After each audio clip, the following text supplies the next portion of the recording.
മറ്റു വാർത്തകളിലേക്ക് വരുമ്പോൾ ലോകരാഷ്ട്രീയത്തിന്റെ കണ്ണും കാതും തീർച്ചയായും ന്യൂയോർക്കിലേക്കാണ്. ന്യൂയോർക്ക് മേയർ തെരഞ്ഞെടുപ്പ് ഫലം അല്പസമയത്തിനകം അറിയാൻ കഴിയുമെന്നാണ് മനസ്സിലാക്കുന്നത്. ഇന്ത്യൻ വംശജനും ഫലസ്തീൻ അനുകൂലിയുമായ സൊഹ്റാൻ മംദാനി വിജയിച്ച് ചരിത്രം രചിക്കുമോ എന്നാണ് ലോകം കാത്തിരിക്കുന്നത്. പോളിംഗ് സമയം അവസാനിച്ച് ഇപ്പോൾ വോട്ടെണ്ണലിലേക്ക് കടക്കുകയാണ്.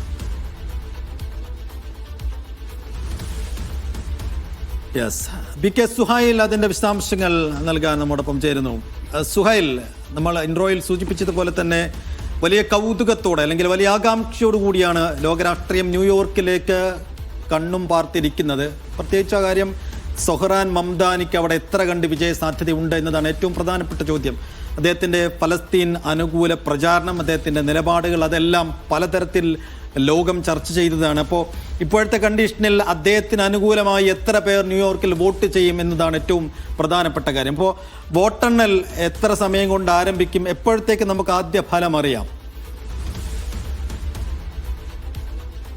സൈഫുദ്ദീൻ അമൃത, ലോകം കാത്തിരിക്കുന്ന ഒരു തെരഞ്ഞെടുപ്പിന്റെ ഫലം ഏകദേശം മണിക്കൂറുകൾക്കുള്ളിൽ തന്നെ അറിയാൻ സാധിക്കും. ഒരുപക്ഷെ 1-2 മണിക്കൂറുകൾ കഴിഞ്ഞാൽ 34-കാരനായ ഒരു കുടിയേറ്റക്കാരനായ ഇന്ത്യൻ വംശജനായ ഒരു മുസ്ലിം ന്യൂയോർക്കിന്റെ മേയറാകാൻ പോകുന്നു എന്നുള്ളത് തന്നെയാണ് അതിലെ ഏറ്റവും കൗതുകമുള്ള ഒരു കാര്യം. ഇതുവരെയുള്ള അഭിപ്രായ സർവേകളെല്ലാം തന്നെ സൊഹ്റാൻ മംദാനി തന്നെയായിരുന്നു മുൻപന്തിയിലുണ്ടായിരുന്നത്. ഇപ്പോൾ വോട്ടെടുപ്പ് എല്ലാ കൗണ്ടുകളിലും അവസാനിച്ചു കഴിഞ്ഞു. ഇനി നമ്മൾ പ്രതീക്ഷിക്കുന്നത് വോട്ടെടുപ്പ് ആരംഭിക്കുക എന്നുള്ളതാണ്. ഔദ്യോഗികമായിട്ടുള്ള ഫലപ്രഖ്യാപനത്തിന് ഒരുപക്ഷെ സമയങ്ങളെടുക്കും.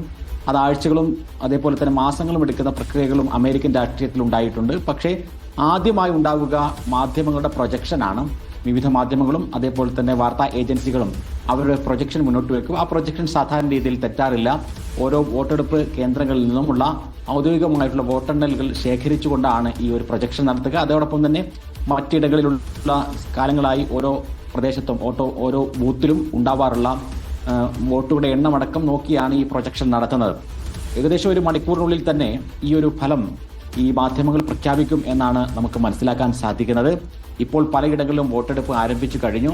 നമുക്കറിയാം, US രാഷ്ട്രീയത്തിൽ പ്രത്യേകിച്ച് ന്യൂയോർക്കിൽ ഇത്രയും വാശിയേറിയ ഒരു പോരാട്ടം ഈ അടുത്ത കാലത്തൊന്നും ഉണ്ടായിട്ടില്ല. അതുകൊണ്ടാണ് 17 ലക്ഷം വോട്ടർമാർ ഈ ഒരു 12 മണിക്കൂറിനിടെ വോട്ട് ചെയ്ത് അവരുടെ ഏറ്റവും വലിയ ഇതിൽ ആവേശം വോട്ടർമാർ കൂടി തെളിയിച്ചത് കഴിഞ്ഞ 30 വർഷത്തെ ഏറ്റവും വലിയ പോളിംഗ് ശതമാനത്തിലേക്ക് ന്യൂയോർക്ക് പോകുന്ന ഒരു സാഹചര്യമുണ്ടായി. ഇപ്പോൾ ഏതായിരുന്നാലും വാച്ച് പാർട്ടികളെല്ലാം ഒരുങ്ങിക്കഴിഞ്ഞു. വിവിധ പാർട്ടികളുടെ വാച്ച് പാർട്ടികളിൽ ജനങ്ങൾ ഒഴുകിയെത്തുന്നു.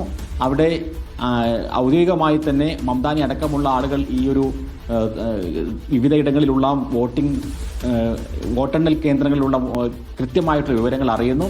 നമ്മൾ മനസ്സിലാക്കുന്നത് ഈ ഒരു ചരിത്രം സൃഷ്ടിക്കാൻ നമുക്കറിയാം, US രാഷ്ട്രീയത്തിൽ തന്നെ ഏകദേശം US പൗരത്വം മംദാനിക്ക് ലഭിച്ചിട്ട് 7 വർഷമേ ആയിട്ടുള്ളൂ. അതുകൊണ്ട് തന്നെ ഇത്രയും പെട്ടെന്ന് US രാഷ്ട്രീയത്തിലെ വലിയ തിളങ്ങുന്ന താരമായി മാറാൻ മംദാനിക്ക് സാധിച്ചു. മാത്രമല്ല, അതിൻ്റെ ഒരു പ്രധാനപ്പെട്ട ഭാഗം എന്ന് പറയുന്നത് മറുഭാഗത്ത് നിൽക്കുന്നത് ഡൊണാൾഡ് ട്രംപാണ് എന്നുള്ളതാണ്. ഡൊണാൾഡ് ട്രംപും മംദാനിയും തമ്മിലുള്ള നേരിട്ടുള്ളൊരു പോരാട്ടം എന്ന രീതിയിലാണ് ട്രംപ് തന്നെ അത് ഏറ്റെടുത്തത്, മാധ്യമങ്ങളുടെ അതിനെ വിലയിരുത്തിയത്. അവിടെ ന്യൂയോർക്കിൽ മംദാനി വിജയിക്കുകയാണെങ്കിൽ കേന്ദ്ര ഫണ്ട് അങ്ങോട്ട് തടയും എന്ന് വരെയുള്ള അവസാനവട്ട ഭീഷണികളെല്ലാം ഉണ്ടായിരുന്നു. ആ ഭീഷണികൾ മുഴുവനും അതിജീവിച്ചുകൊണ്ട് തന്നെയാണ് വോട്ടർമാർ വോട്ട് ചെയ്തത് എന്നാണ് നമുക്ക് മനസ്സിലാക്കാൻ സാധിക്കുന്നത്. അമേരിക്കയിലെ ശതകോടീശ്വരന്മാർ ന്യൂയോർക്കിൽ മംദാനിയുടെ വിജയം തടയാൻ വേണ്ടി വൻതോതിൽ പണം ഇറക്കിയിട്ടുണ്ട്. അപ്പോൾ ഒരുപക്ഷെ ഈ ഒരു മാധ്യമ അഭിപ്രായ സർവേകളെ മുഴുവൻ മറികടന്നുകൊണ്ടുള്ള പല അടിയൊഴുക്കുകൾ ഉണ്ടായിട്ടുണ്ടോ എന്ന് നമുക്കറിയണമെങ്കിൽ കുറച്ച് സമയം കൂടി കാത്തിരിക്കേണ്ടി വരും. പ്രത്യേകിച്ചും ന്യൂയോർക്ക് എന്ന് പറയുന്നത് ജൂതന്മാർക്കും വളരെയേറെ സ്വാധീനമുള്ള ഒരു ഏരിയയാണ്. ആ മേഖലകളിൽ പക്ഷേ ജൂതന്മാരും ക്രിസ്ത്യാനികളും ഹിന്ദു വംശജരും എല്ലാ ആളുകളും ഒരേപോലെ തന്നെ മംദാനിക്ക് വേണ്ടി രംഗത്ത് വരുന്ന സാഹചര്യം നമ്മൾ കണ്ടിരുന്നു. പ്രത്യേകിച്ച് 35 വയസ്സിന് താഴെയുള്ള ജൂത യുവാക്കൾ അവർ മംദാനിക്ക് വേണ്ടിയാണ് രംഗത്ത് വരുന്നത്, നെതന്യാഹുവിന് വേണ്ടിയല്ല എന്ന തരത്തിലുള്ള വലിയ പ്രചാരണ ക്യാമ്പയിനുകൾ നടത്തിയിരുന്നു. നെതന്യാഹു ന്യൂയോർക്ക് സിറ്റിയിൽ എത്തിയാൽ കാലുകുത്തിയാൽ അറസ്റ്റ് ചെയ്യും എന്ന് പ്രഖ്യാപിക്കാൻ ധൈര്യം കാണിച്ചിട്ടുള്ള, അതും ഒരു തെരഞ്ഞെടുപ്പ് ഗോതയിലേക്ക് പോകുന്ന ഘട്ടത്തിൽ അതിന് ധൈര്യം കാണിച്ചിട്ടുള്ള വ്യക്തിയാണ് സൊഹ്റാൻ മംദാനി എന്ന് പറയുന്നത്.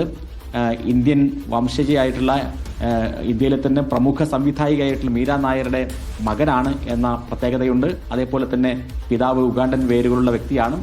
ആ അർത്ഥത്തിലെല്ലാം തന്നെ പുറമെ നിന്ന് വന്ന് അമേരിക്കൻ രാഷ്ട്രീയത്തിൽ വലിയ ചലനങ്ങൾ സൃഷ്ടിക്കാൻ ഒരു മംതാനിക്ക് സാധിക്കുന്നു എന്ന് മാത്രമല്ല, ന്യൂയോർക്കിന്റെ ചരിത്രത്തിൽ 34-കാരനായ ഒരു വ്യക്തി ഇതുവരെ മേയറായിട്ടില്ല.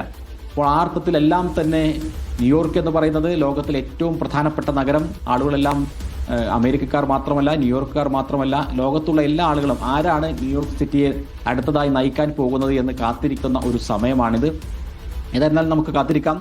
ഏകദേശം ഒരു 1-2 മണിക്കൂറുകൾക്കുള്ളിൽ കൃത്യമായിട്ടുള്ള ട്രെൻഡ് മനസ്സിലാക്കാൻ സാധിക്കും. വിവിധ മാധ്യമങ്ങൾ അവരുടെ പ്രൊജക്ഷൻ മുന്നോട്ട് വെക്കും. ആ പ്രൊജക്ഷൻ സാധാരണ രീതിയിൽ അമേരിക്കയിൽ തെറ്റാറില്ല എന്നുള്ളതാണ് ഇതുവരെയുള്ളൊരു ചരിത്രം.